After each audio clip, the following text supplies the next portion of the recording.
Hey guys, Rad here with our first guide video for Monster Train. Game's been up for about a week now, and it seems like the roguelike strategy game community is just completely in love with this game. We're going to be doing guides for all the clan combinations, but we're starting with Umbra and Hellhorned since a lot of the early reaction have them as one of the weaker teams. That might be true, but I've played about 30 runs of them this week, and I'm making pretty good progress. These guys certainly don't lack for big ugly monsters, starting with their champion, the Penumbra. So let's take a look at him and the strengths and weaknesses of this clan combination. Now, my understanding is that his glutton form got nerfed coming out of beta, and it sort of feels like they went a little too far, so my first advice, you probably want to avoid that route. Fortunately, both his monstrous and architect forms bring some pretty good stuff to the table. His monstrous, the Penumbra, is going to take up more space on the floor, but he's also going to have the best chassis this side of Rector Flicker. 3520 is good enough to take on any of the early challenges, letting you grab an extra unit draft or cash for that early snowball. In addition to the starting torches, you've got access to Molting Imp, Hornbreak, and Vent at common, plus Anaturbo Assault and Mind Collapse from Umbra. Any two of these in your starting deck and you're going to have a much easier time grabbing that early lead. Even challenges with extra armor or spell shield aren't bad since your Penumbra can usually get it done for you. You want to go Architect either when it looks like you're going to have an excess of morsel production, or if the game's telling you to make a floor of fatties and play a Hellhorn game. I think the Penumbra does better as monstrous, but if you're swimming in morsels, you're way better off feeding the extras to him than letting them go to waste. In my opinion, going monstrous with a level splash to get the 2 floor spaces back is probably the sweet spot, but every game's different and any mix of those 2 roles is probably going to be fine. I feel like any level of glutton is wasted, and I advise you stick to the other 2 roles. Umbra Hellhorn can also come together big time in the late game with high-powered rares like Overgorger, Furnace Tap, and One Horn's Tome, as well as high-impact uncommons like Inferno, Allied Construct, and Grovel. It's not at all uncommon to have 100 attack power carry with 4 or 5 strikes and dozens of stacks of damage shield and lifesteal. When this clan combination comes together, it can be unstoppable, which actually makes it pretty decent for climbing the Covenant ladder. Sometimes you just walk into a completely unstoppable deck, but not always. On the not-so-great side is the almost total lack of synergy between the 2 clans. Umbra want to keep spaces open to drop morsels, and Hellhorn want to jam 7 guys onto the same floor. It can get a little awkward. Imps and morsels don't like each other at all since they both want to take up the same spots on the board. In fact, in a normal game, there's only 6 cards from Hellhorn that I want in my deck, and 3 of those are rares. That's not great.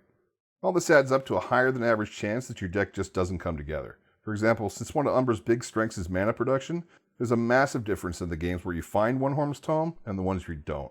A lack of consistency can be pretty frustrating, and I can certainly understand why this pairing isn't for everyone, but the highs are pretty high, and overall, I've had a lot of fun with them.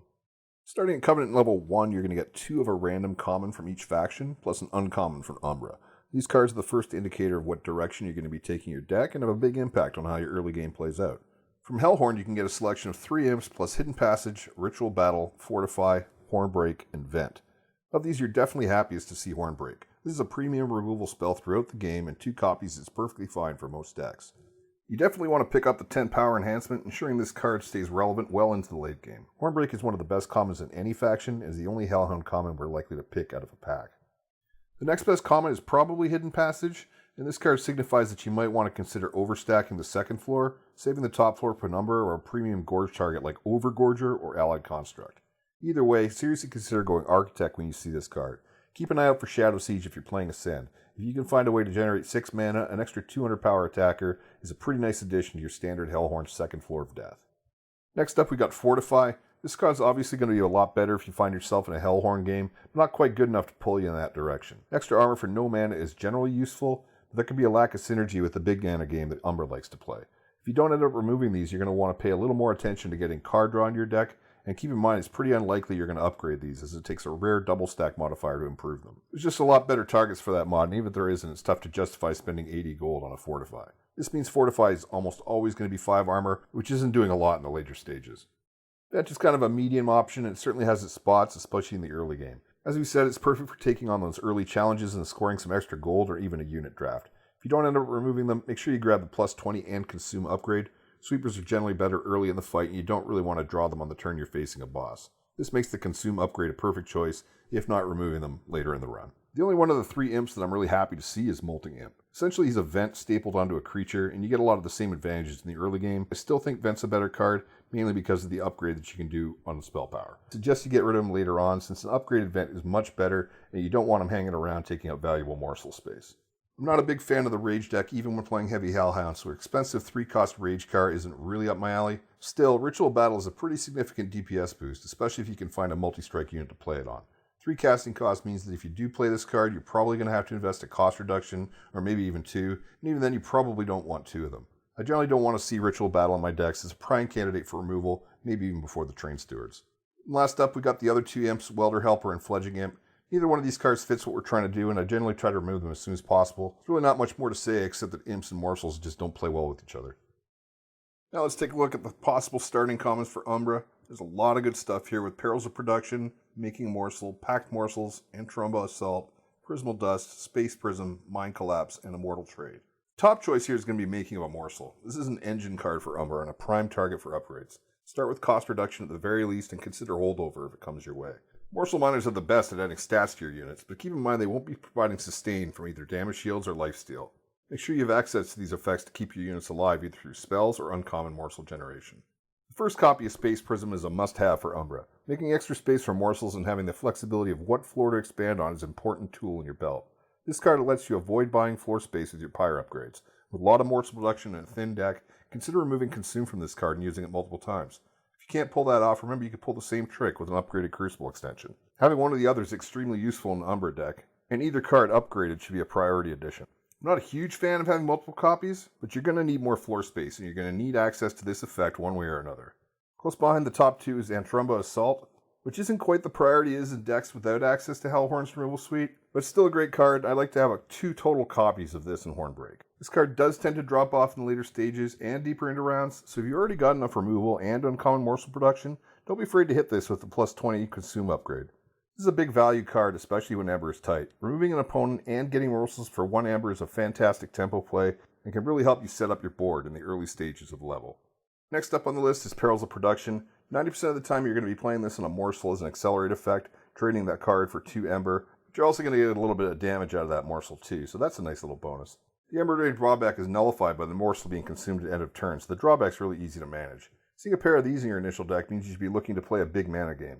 Cards like One Horn's Tome, Shadow Siege, or various X spells provide a great outlet for excess mana. There's only 6 cards in the game that cost more than 4 mana, and all 6 are either Umbra or Hellhorned. Big mana is a core part of your game plan, and Perils of Production is a big part of getting that online. If you do play this card for the damage, remember that like all rage effects, a multi-strike unit is going to get the most out of it. We're 5 cards in, and that says a lot more about the strength of the Umbra commons than Packed Morsels. This card is almost always a great draw, giving 3 morsels for the cost of a card. It conveniently consumes itself, which is generally good since you're unlikely to need that much morsel generation. If you see Packed Morsels in your opening deck, you know you're not going to be lacking for morsel generation, at least the first time through the deck. That means you can be picky about what cards you pick up, and you can probably safely remove your Shade Splitters if you're able to.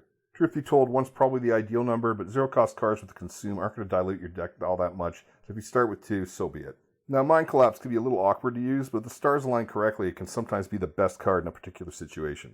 Ideally, you want to upgrade this to a 20 spell power and Consume, but even if you have to spend 3 or 4 Ember to kill a medium-sized unit, you're getting 2 back if the card kills. Upgraded, this card's on another level, letting you cast multiple spells with your starting Ember, killing a unit, and then getting more Ember to dump the rest of your hand. When everything lines up perfectly, this card is an absolute all-star, but most times you'd rather have a Hornbreak for piercing or an Antrumba Assault for the free morsels. It's also not a fantastic Ember generator, as it's not going to help you cast X spells or One Horn's Tome. The card's fine. In an ideal world, you probably upgrade one and remove the other.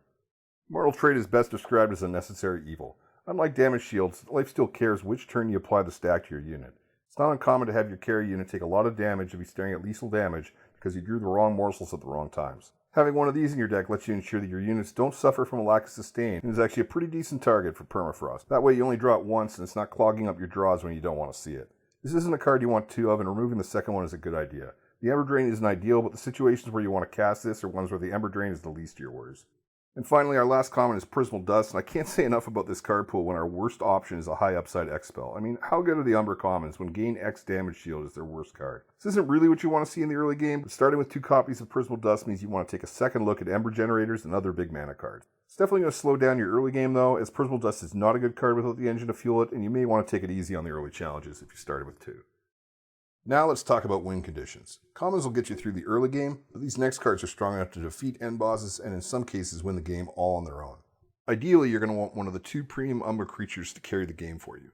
You can win with Hellhorn floor stacking, but relying on a single Overgorger or allied construct is going to give you the most consistent results. If your deck has a rare or uncommon creature remaining, you're guaranteed to draw one of them on any given turn. That means that if you only have 1 or 2 creatures in your deck, you're going to have all your floors set up by the end of turn 2.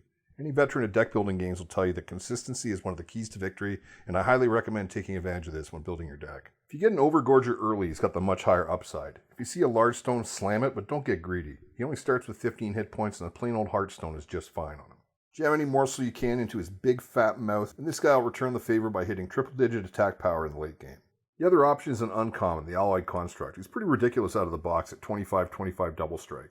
His downside's hardly noticeable since you're going to want to feed him anyway, but occasionally things can get awkward if you don't draw your morsel cards early. Multi-strike and large stone are your go-to upgrades, and jam either if you see it. Inferno is the most powerful damage spell in Monster Train, delivering 100 AoE piercing damage for 3 mana. If you get a chance to upgrade it with Holdover, you'll be able to hit each wave for 100 damage to turn the end of the train. This is a game-changing combination, eliminating waves of trash with ease and saving stacks of damage shield on your minions for the boss rounds. Bosses will shrug off 100 damage, so you're still going to need a big fat minion to take them down, but Inferno helps you get there and keeps you healthy doing it.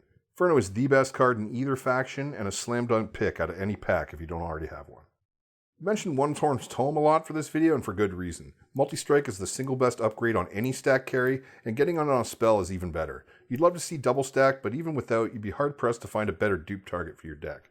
I'm perfectly fine playing 3 or more copies of this card, and will build my deck from the very beginning around being able to cast this in a timely manner. This means picking up Perils of Production, Engine Upgrade, and Ember Cache, and not removing my Shade Splitters. You don't always see this rare, so pick up a couple of other Ember Sinks just in case, but your best runs are going to include this card. There's 2 ways to give a creature multi-strike with a card, and you've got access to both of them. Furnace Tap is easier to cast, but the drawback is no joke. In a perfect world, you'd love to find that Permafrost, you're guaranteed to have it on the last turn, and it's not clogging up your draws, but even if you can't, getting multi-strike and Rage 4 could be worth losing a turn or 2.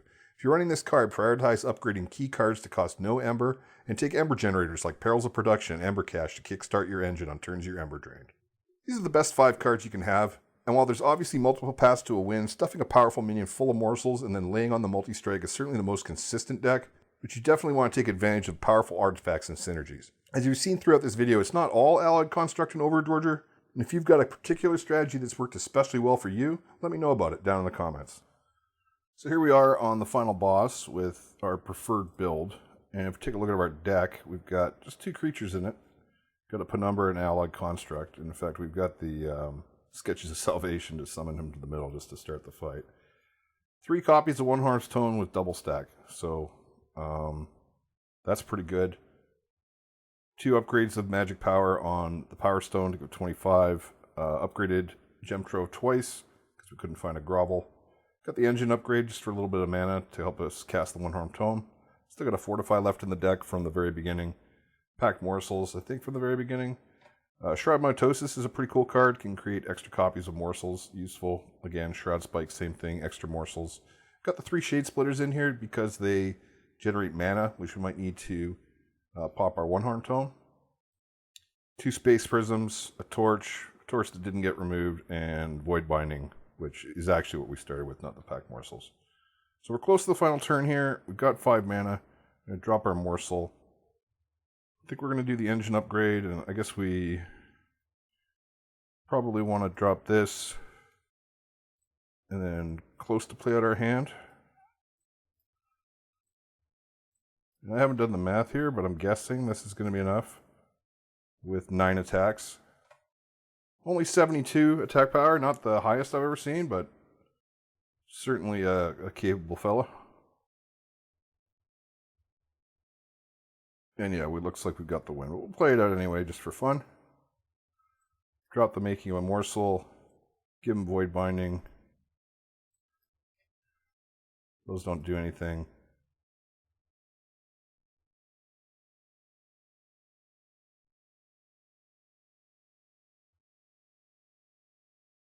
And that's the win. So that's the type of deck that we always like to go for. It came together better in this run than it generally would, but it's certainly not all that unusual.